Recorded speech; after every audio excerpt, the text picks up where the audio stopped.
Welcome to the Festival of Storytellers.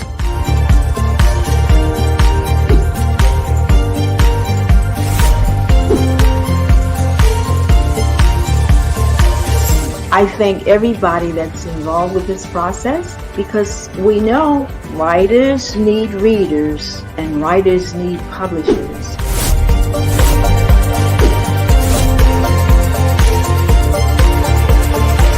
Experience is not about the publisher, it is about us, the authors.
Well, good afternoon, everyone. My name is LeRoy Cossette. I'm the author of American Insanity. And first of all, I want to thank all of you for taking the time to visit with me to learn about my new book, American Insanity. So I'll begin by telling you why I chose to write American Insanity. I wrote American Insanity to help shed light on the level of corruption that exists within our federal government. The extent to which our federal government is abusing its powers, and the extent to which our federal government is infringing upon our constitutional rights. Today, my topic is going to be about government incompetency and the federal budget. If I have time remaining, I say that because I have received several questions that I was unable to get to the answer in yesterday's session and on Friday's sessions, and I feel that it's important for me to answer those people's questions. I hope they're in attendance so they know that I'm answering their questions. So I'll start with that. Now, the first question is from Mac Miller, who asked, how did your background help you in writing your book? It was, the answer to that is, I served or spent 11 years working in Washington, D.C., working with the Congress and with White House staff regarding veterans issues, because I worked for the Department of Veterans Affairs. It was the frustration and disbelief in what I had to deal with when working with members of Congress or White House staff that gave me a firsthand observation of the incompetency and corruption that I had to deal with in order to get any support for legislation to help provide for quality healthcare for healthcare service for our veterans. I had to deal with that same level of incompetency and corruption within the Department of Veterans Affairs at the VA headquarters in Washington, D.C. So unless you had something to offer them in exchange for their help, they were always too busy to meet with you or to address the issues I knew needed to be addressed and that attention had to be brought to. I was able to survive that environment and actually get some things done on behalf of our veterans, but that was only because not only was I a combat veteran working for the Department of Veterans Affairs, I served in a Marine Corps battalion in Vietnam which received the Presidential Unit Citation, as well as having received combat commendations and meritorious promotions during my period in Vietnam. So those credentials went a long way for getting people to listen to me, because I had the support of veteran organizations, and they knew it. And they knew that veteran organizations had a large number of votes that these veteran organizations could turn out. So I had that. I'm sorry. Following my retirement, I became obsessed with researching government corruption and incompetency and writing op-ed articles for various news outlets regarding what I had learned. It was writing those articles that finally inspired me to write this book. The next question was from Samantha Pierce, and she asked, "What political conspiracies do you believe in? Are there any that helped you write your book?" And the answer to that is, I don't believe in conspiracies. I believe in facts, and spend most of every day on my computer doing research on any information I learn about on the news or reading the numerous political journals I receive. So I rely on facts and not on conspiracies. The third question came from Carmen Rodriguez. Do you think there will ever be someone who will take leadership and not be blinded by power?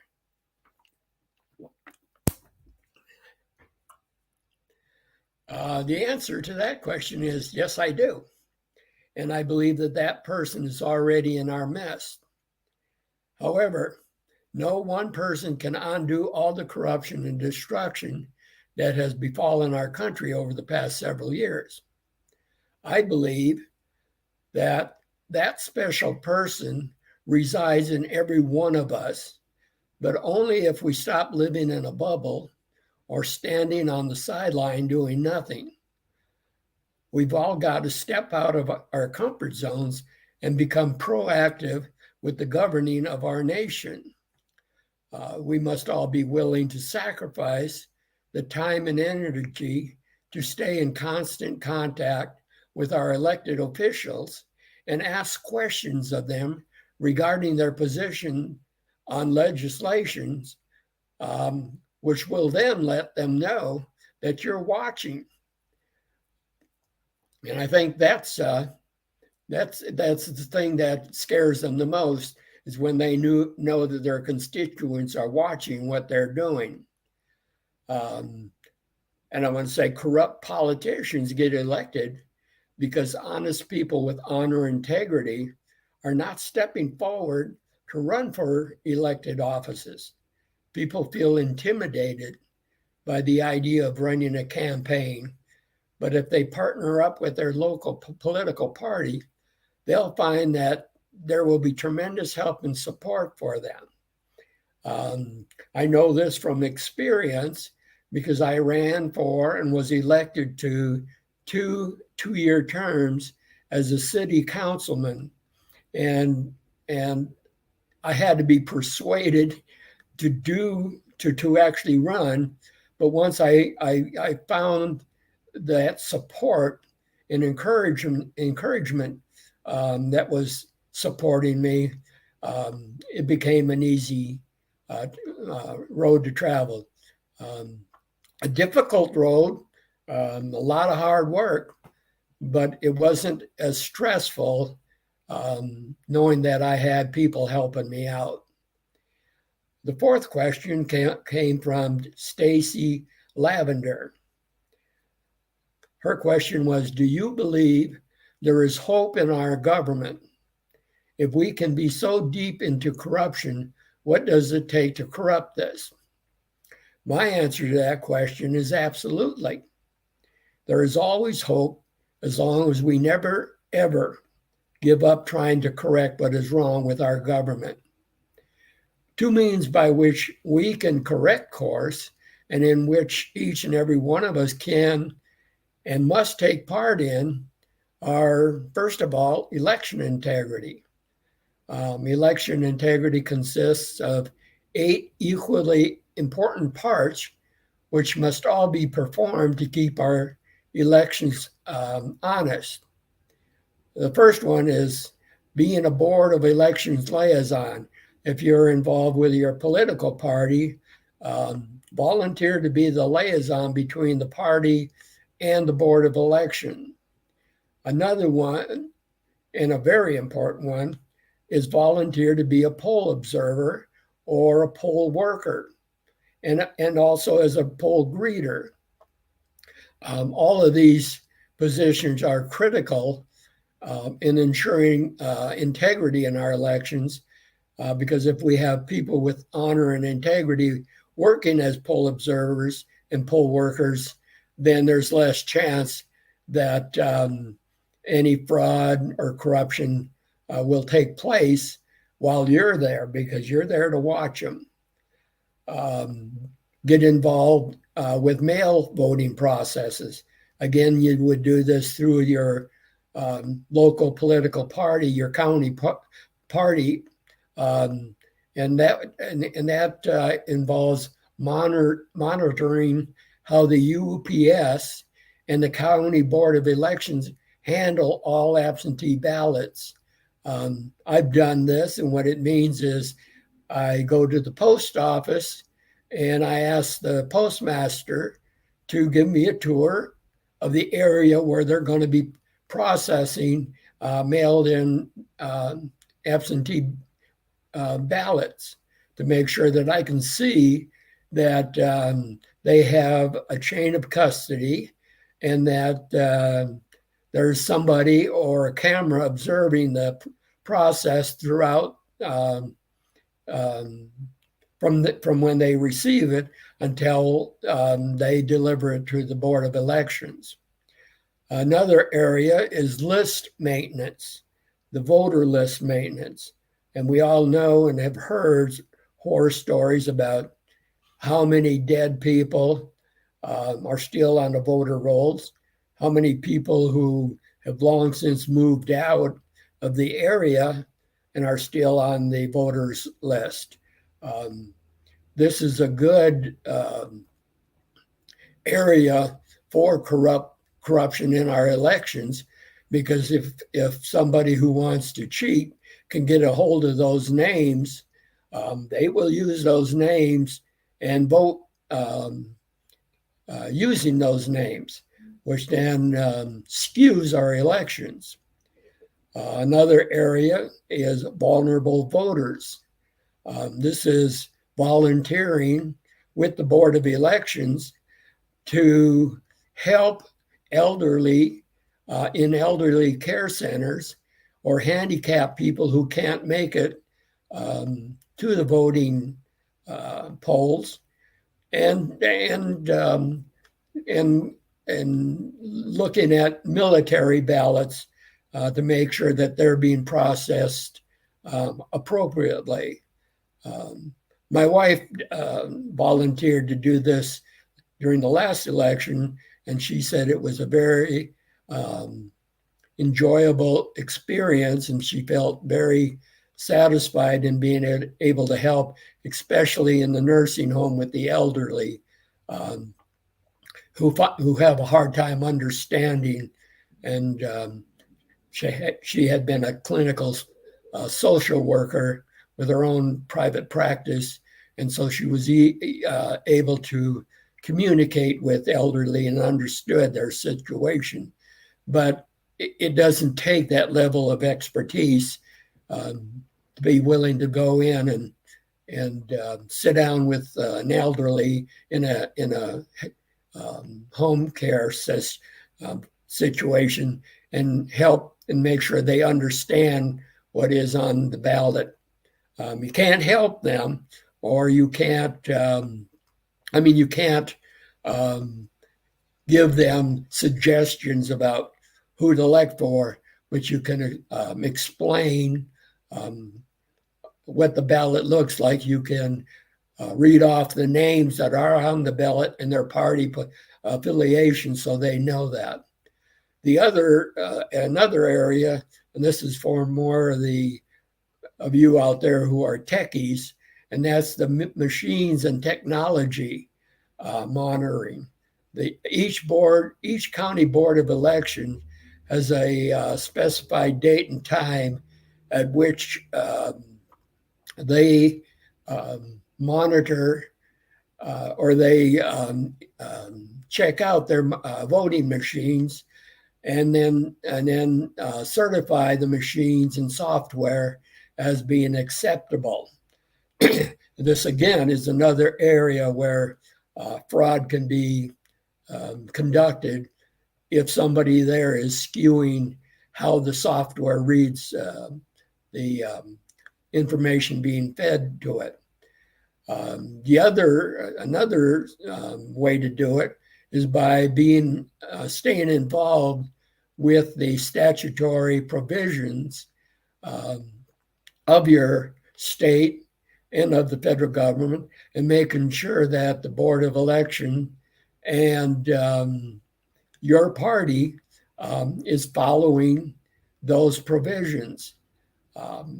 Another way is to be a part of auditing oversight and development of election processes. Again, the Board of Elections, if you contact them, they are required by law to let you know when they're going to work on oversight and auditing, and you have a legal right to be present. In fact, all the suggestions, which there are 8 of them that I covered, are all functions that you have a constitutional right to be involved in. But it is best to get in contact with your county party and let them connect you with the director or assistant director of the Board of Election in your county to make sure that there are no problems. Secondly, the brilliance of our founding fathers enabled them to foresee the day when the federal government would become so bloated, power hungry, corrupt, inept, that rather than serving the people, it would become an oppressor of the people. Our founding fathers realized that to allow only the Congress to make amendments to the Constitution would give the citizens of our country no avenue to rein in an out-of-control government. So the founding fathers unanimously voted to approve for the addition of language to Article 5 of the Constitution, providing the citizens of this country a means to circumvent a corrupt and tyrannical government through their state legislators. The Convention of States Action Movement is another method of helping to rein in our government. This is a national movement to call for a convention of states under Article 5 of our Constitution. They've been working on this for several years, and what they're working on is passing resolutions which would restrict adding amendments that would only address the restriction or restricted to proposing amendments that will impose fiscal restraints on the federal government, limit its powers and jurisdiction, and impose term limits on its officials and members of Congress. Since this movement was launched, it has grown to over 4.5 million supporters nationwide, with petition signers in every single state, House district across America, and volunteers actively working in all 50 states to get a resolution passed in their state legislation to pass a resolution calling for the Convention of States. It requires 34 states to pass a resolution calling for the convening of the Convention of States before a convention can be called. And we currently have 19 states which have passed the resolution, so we only have 15 states to go, and we have at least that many which are nearing passing such a resolution.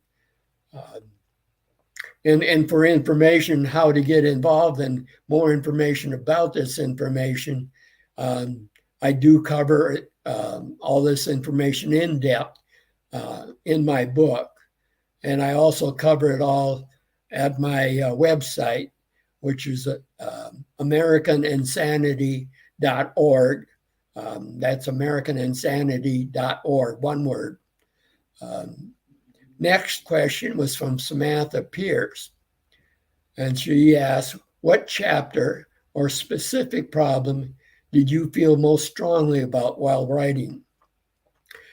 My answer to that question would be that I would have to say that the border crisis is the problem I am most concerned with. Although I don't have a specific chapter specifically addressing the southern border crisis, I do cover all the different aspects of that crisis in many of the other chapters, because our border crisis also involves government corruption, ineptness, disregard for our Constitution, disregard for the laws of our nation, the pain and suffering associated with our open border, resulting in tens of thousands of drug overdoses by our young children and adults, and out-of-control crime across the country. Again, all of which I do cover in American Insanity. The next question comes from J.P. Abasella. What mechanisms exist to hold those in power accountable to the principles outlined in the Constitution, and how effective are they in practice? So here's my answer, and I want all of you to listen. The only real mechanism which can hold those in power accountable are we the people. It is by becoming fully engaged with political officials through phone calls, letter writing, attending campaign events, and asking hard questions, by participating in the election processes as poll observers or poll workers, by ending the re-election of the same corrupt people over and over again because they belong to your party, and that's how your parents or grandparents voted. And this is not the way to elect people that will be running our government and our lives. We want people with honor and integrity. And the only way you're going to do that is by researching each candidate on their website or on the website and find out what their past records has been, because they've already served, especially those who are running for a re-election. They have a documented record of how they voted on everything during the past 2 years for representatives or 6 years for senators. And you can access that information and find out if they have been voting in a manner that represents your values and your expectation. So again, it's only we, the people, can save our constitutional republic by doing our civic duty in the running of our government and holding our elected officials accountable. Catherine, you're absolutely correct.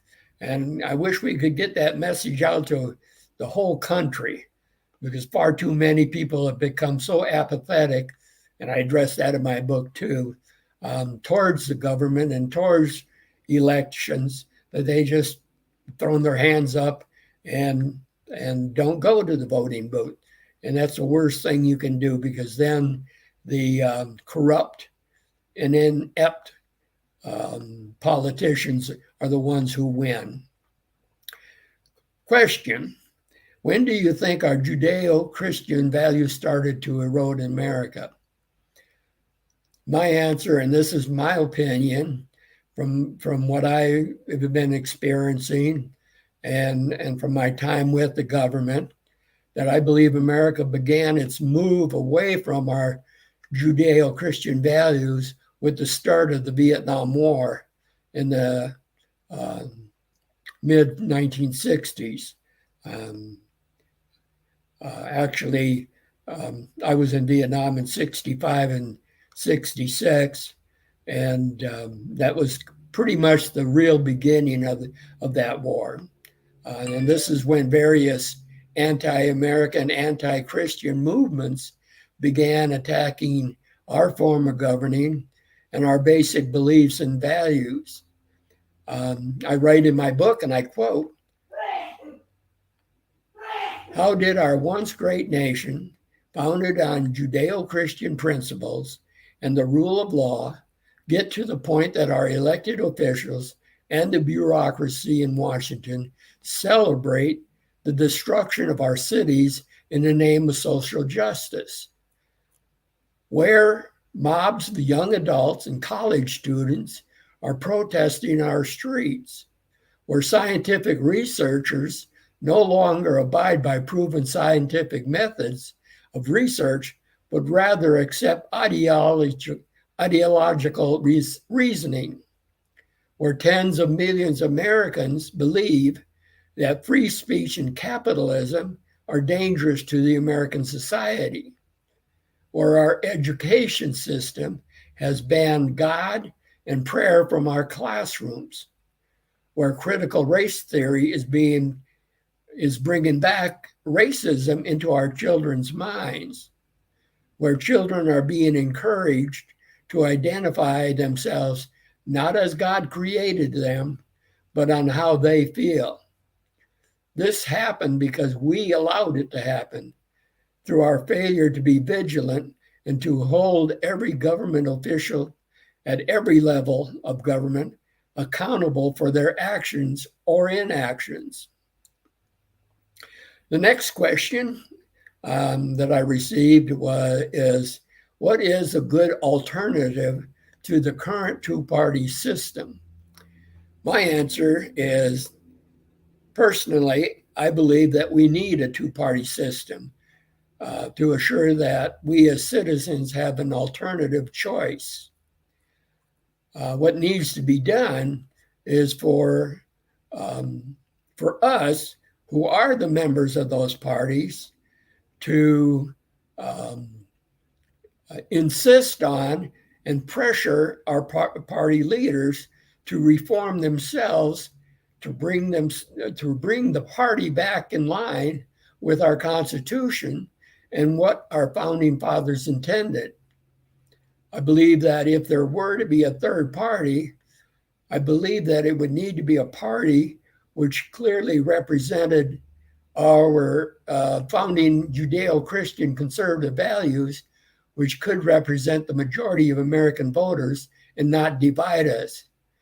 But I believe that a third party would only further divide us as a nation. Question: do you think the madness that's gripped our country can be cured? Yes, but we must act now, or it will soon be too late to correct courses. I have 2 chapters in my book dedicated to addressing the solutions available to us if we are willing to become engaged in helping to implement those solutions. I already talked about election integrity and convention of states, but in my book, I talk about it at length. So now I'm at the point that I've answered all the questions, and I'm ready to get to my presentation, but I look at the clock and it's 4:30, which means I'm out of time. And JP, thank you for your kind words. And thank you for letting me know that you appreciate my service. As many know that those of us who served in Vietnam, our homecoming was anything but welcoming. We were dealt with in a truly despicable way, and it was such a shame. So, with that, Liz, I guess I'm ready to close down and say goodbye to everybody, and thank you all for coming. And just to let you know, I'm going to be back again tomorrow at let me see. I think it's going to be. Let me get to the end.